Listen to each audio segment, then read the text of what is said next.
Joining me to discuss this, I'd like to welcome Ahmed Hussein. He is the spokesperson for the MPAC in the UK.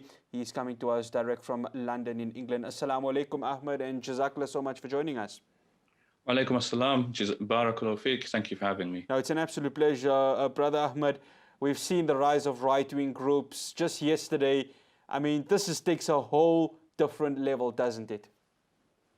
Yeah, it's a whole different level because just think about the level of thought and effort that this guy has gone into.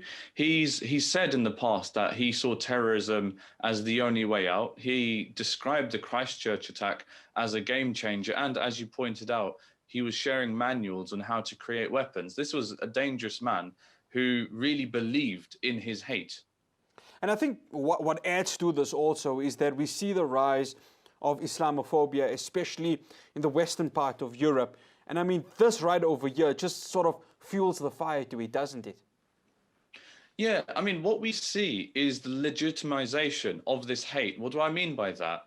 We hear politicians like the main contenders in the French presidential election, for example, we hear those contenders drumming up Islamophobia. We also, in Austria, hear the chancellor saying that he wants to make, quote unquote, political Islam a crime.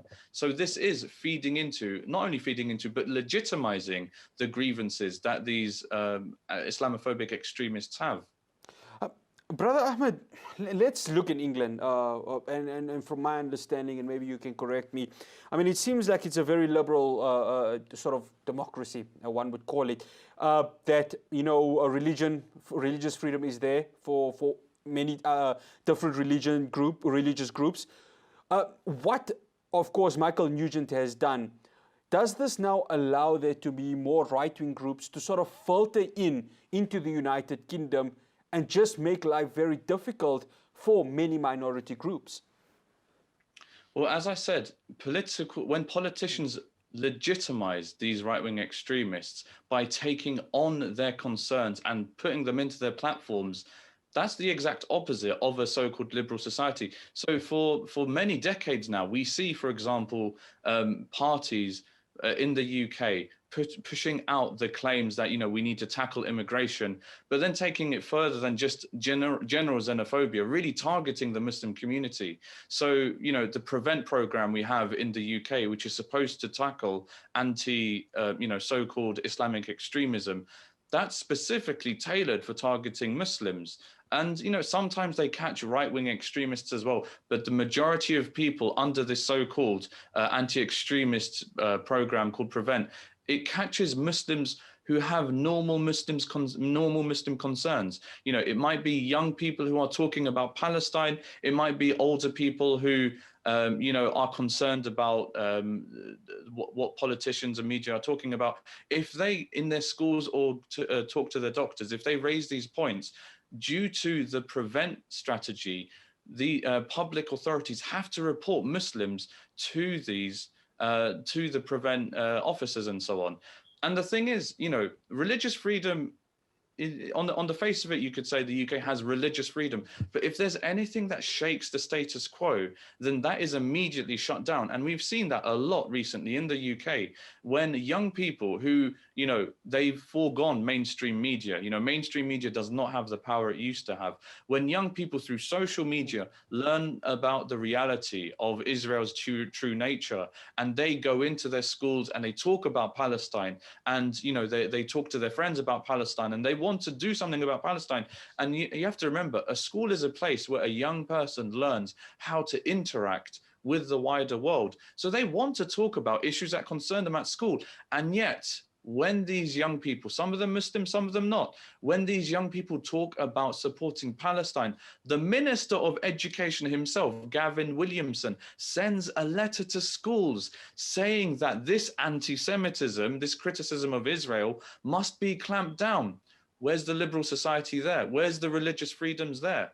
So it's very much a case of double standards. Yeah, I mean, you know, the fact that you silence bringing up topics which are real world, I mean, that is definitely a cause for concern. Brother Ahmed, the 3.5 years that, of course, the judge at the Kensington Crown Court sentenced Michael Nugent to, Is that the right punishment, or should it have been harsher? Now, from an individual point of view, maybe that's harsh, maybe that's harsh enough. But what really needs to be done here, because this is clearly a man who's thought these things through, is the idea itself, which we need to crack. And we need to understand, where is this idea coming from? It's coming from not just the fringe, it's coming from mainstream media as well. So let me explain that. How is the mainstream media helping shore up the mentality and the worldview of people like Michael Nugent?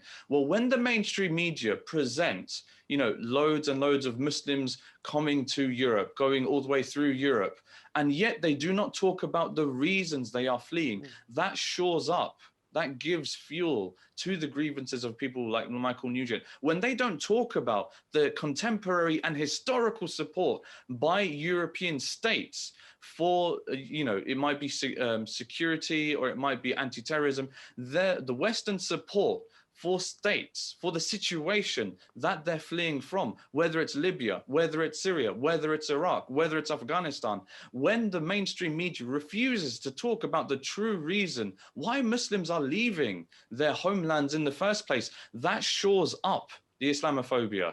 And it goes beyond the mainstream media as well. When we have politicians, like I said before, legitimizing the concerns purely for the sake of political convenience, for scoring cheap political points. If we continue to see the media and politicians legitimizing the grievances of people like Michael Nugent, then there will be many more people like Michael Nugent. Remember, he wasn't just a guy coming up with these ideas himself. He was participating in and administrating these platforms as well. There are many people like Michael Nugent. Unless he only shared those manuals with undercover cops, there's a lot of people who have benefited from Michael Nugent's actions. It's not enough to just punish one man. We have to address the falsehoods, the Islamophobic falsehoods that underpin the very idea that he represents. And of course, him being just a needle in the haystack sort of adds to that. I mean, it's going to make it very difficult, and as you say, addressing the issue as a whole from a collective perspective. Ahmed Hussein, we'd like to say Jazakallah to you for making the time for us, and inshallah, we'd like to speak to you soon on many matters coming out of the UK. Barakallahu Feek. Thank you for your time. No, it's an absolute pleasure. Ahmed Hussein, the spokesperson for the MPAC in the UK, coming to us direct from London in England.